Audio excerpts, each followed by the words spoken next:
walang pwedeng makaalam na nagkita tayo, ha? Saan ka ba nanggaling? Tinukot ako ng mga tauhan ni Guatlo. Gusto rin niya akong ipapatay. Inaantay na lang na makalaya ako. Sinabi ko naman sa'yo, di ba? Walang pwedeng masamang mangyari sa akin hanggat kasama kita sa buhay ko. Ayoko malayo sa'yo, Rachel.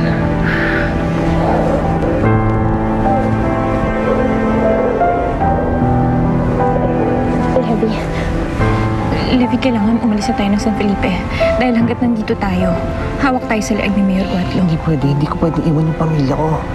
Baka kung anong gawin nila kay Inay. Isama mo sila.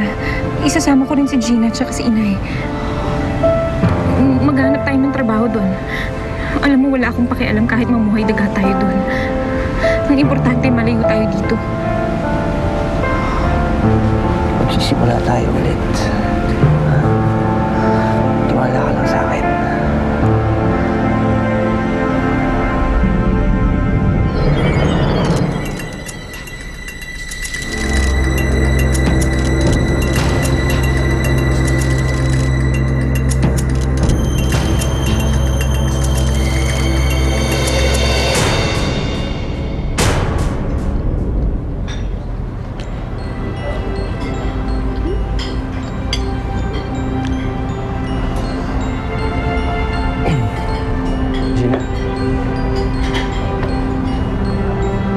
Sinusundan mo ba ako? Bakit? Gusto mo bang sundan kita? Uy, sumasakay ka na sa mga jokes ko ngayon, ha? Ikaw lang eh. Lagi mo kasi akong inaangasan. Para naman wala tayong pinagsamahan. Pwede ba akong upunin? Sige, yun naman pala eh. Naman. Jonathan, seryoso ka ba dun sa sinabi mo na hindi mo papakasalan si Apple? Oo, yun. Si Mami lang kasi. Lagi niya akong pinipilit. Pero, totoo rin yung sinabi ko na iba ang gusto ko at hindi si Apple.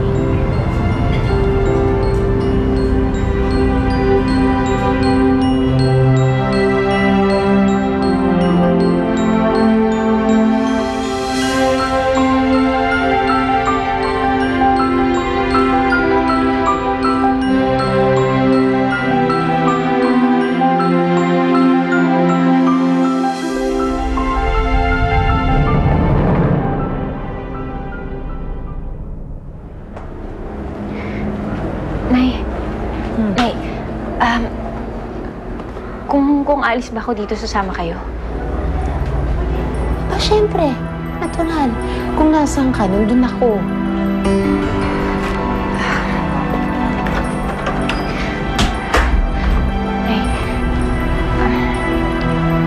Aalis na tayo ng San Felipe. Hindi na tayo babalik dito. Isasama ko na kayong dalawa ni Gina. Seryoso ka? Nay, huwag kayong maingay, ha. Nagkausap kami ni Levi. Napagplanuhan na namin na aalis na kami dito. Isasama niya ang pamilya niya. Isasama ko rin kayo. Rachel, anak. Paano yung plano niyo ni Mayor? Tatakasan namin siya. Nay, kaya nga huwag kayong maingay. Huwag niyo ipapagsabi kahit kanino. Rachel naman. Nakakatakot naman yung pinaplano niya ni Levi. Maraming tauhan yan si Mayor. Ay, walang mangyayari sa atin kung parati na lang tayong matatakot. Sama ako kay Levi. Napasubo na ako dito eh. Tsaka kasama ko naman siya eh. Hindi naman ako kailangan matakot.